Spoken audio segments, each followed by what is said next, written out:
بسم الله الرحمن الرحيم السلام عليكم ورحمة الله وبركاته ولا ليال لقمة ونعكسن إسلام كين الدين تن إسلام كين برتوي حاكمد لقن كلي هذا الإحسان إلى الخلق سمفلك مخلوق إلهي سبحانه وتعالى يخلق إلهي أنك إلهي الله سمفله إحسان كوا لقن ونعكسن يا سمفلك إلهنا سبحانه وتعالى أجعله وأحسنوا إن الله يحب المحسنين أي إلهي سبحانه وتعالى سمفلا إلهي وحو جعله كوا سمفله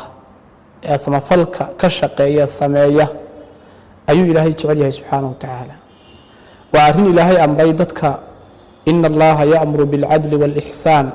إلهي وحو فريا عدالة يا سمفلك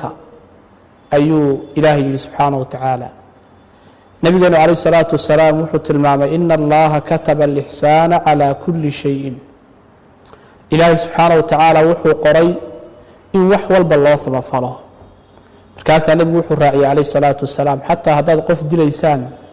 أو حق يا شريعة الدين لو دليه سوى ناكسا الدلاء كي قساسة لو دليه كي ردة لو دليه قفك الشرعي لو دليه حتى سوى ناكسا أو سمفل كتر الدلاء neefka xoolaheed gowracaysaan si samafal ku jira u gowraco nabiga kaleey salaatu wasalaam oo midi la afeeyay oo af badan oo markiiba nafta dhaafinaysa ku bireeyay ama ku gowraco nabiga kaleey salaatu wasalaam ihsaankaas iyo samafalkaasi wuxuu kamid yahay dhaqamada wanaagsan ee la rabo bulshadeena muslimka ah in lagu kobciyo oo lagu barbaariyo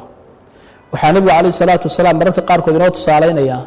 samafalka la samafalaa xataa inaysan ku gaar ahayn in muslim loo samafalo kaliya ee xataa ay marka qaar kood in gaal loo samafalo oo sama iyo wanaag loo sameeyay ajar laga heli karo oo nabiga kaleey salaatu wasalaam wuxuu sheegay ninkii haraaday oo ceelka galay oo kadibna markuu ceelkii ka soo baxay maaragtay arkay ay maaragtay meelahaas leefleefaya ciida leefleefaya nabiga kaleey salaatu wasalaam wuxuu sheegay ninkaasi ceelkii buu ku noqday biyo uga soo saaray aygaas waa akhbath xayawaanaadka kuwa ugu liita weeye aygaas wuu waraabiyey kadibna ilaahay subxaanahu watacaala wuu u shukri naqay jannaduuna geliyey arrintaa wuxuu ku helay inuu jannada ilaahay subxaanahu watacaala ku shaqaysto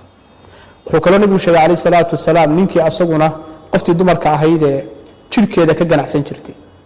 jirkeeda ka ganacsan jirtay macnaha zino intay dhaaftay ayaa waxay gaadhay inay jirkeeda ka ganacsato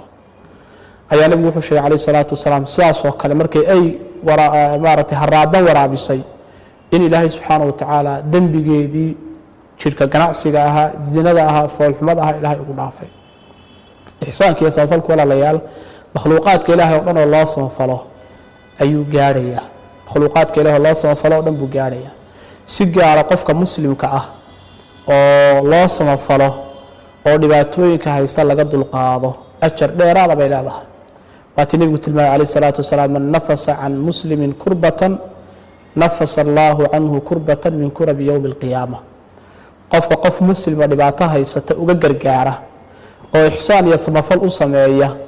oo qofka isgarab taago oo dhibaatadii haysatay ka fujiya ilaahay subxaanahu watacaala maalinta qiyaame ee xaaladuhu adag yihiin ayaa ilaahay subxaanahu watacaala dhibaatooyinkii haystay ilaahay subxaanahu watacaala ka fujiya samafalku walaalayaal mar wuxuu noqon karaa samafalka waajibka ah qofku labadiisa waalid inuu u samafalaa waa waajib labada isqabaayay ninku inuu xaaskiisa u samafalaa waa waajib qofta dumarka ahina inay ninkeeda u samafashaa waa waajib mar qaybo waajib uu yeelanayaa marna qaybo wuxuu yeelanayaa sunno ah oo wanaagsan oo tatimaad iyo dhammaystir ah oo dadka muslimiinta inaad ka shaqaysid danahooda guud inaad maaragtay ka dhibaataysan dhibaatadiisa kala qayb qaadatid suu u xallin lahaa ka maaragtay dayn lagu leeyahay suu daynta isaga bixin lahaa ka abaaraysan suu abaarta uga bixi lahaa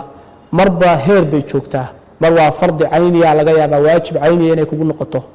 marna waxaa laga yaabaa fard kifaaya inay noqoto dadka haddii qayb isu taagaan qaybta kale ka dhacaya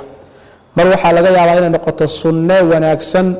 oo qofka sameeya ajar ku helayo ka tagaana uusan ku dambaabahayn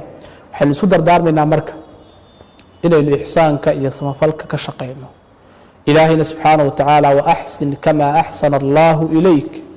ilaahay adiga uu kuu samafalay adiguna samafal la imow khalqigaagu wanaajiyey awood buu ku siiyey caqli buu ku siiyey dadnimuu ku siiyey muslimnimuu ku siiyey imise wanaag oo aad koobi karahayn baa ilaahay kuu galay adiguna inaad isku daydo wax uun wanaag ah inaad celisid oo maaragtay aad makhluuqaadka ilaahay iyo khalqiga ilaahay ku celisid oo kelmadda wanaagsan qof aad tala siisid mid dhibaataysan oo suu dhibaatada uga bixi lahaa aad kala talisid mid hawli haysato suu hawshaa u fududayn lahaa aad taliya aragti intaasaaba wax dhan ah oo ixsaan ah oo nebigu calayhi salaatu wasalaam wuxuuba gaarsiiyeyba markii uu saxaabigii ku yidhi intaas samee ma samayn kara rasuulka ilaahayo soo shaqayso waxoogaagaad shaqaystay wax ka bixi ma awoodo qof la tali haddaanan awoodinna wuxuu nebigu soo gaarsiiyey calayhi salaatu wasalaam inuu yidhaahdo ixsaanka ugu dambeeyaad samaysaa wuxuu noqonayaa takufu sharaka can innaas sharkaagaa dadka ka haysanaysaa iyada qudheed waa ixsaan inaad dhibaatadaada iyo dibindaabyadaada dadka ka haysatid oo dadka aan dhibaatadaadu gaadhin intaasaaba ixsaan ah intaa ugu yaraan ha lagaa helo ayaynu leenahay ilaahay subxaana wa tacaala waxaynu weydiisanaya inuu kuwa muxsiniinta samafala inaga mid dhigo sala allahu wasalam calaa nabiyina muxamedi waaalihi wasaxbihi wasalam ajmaciin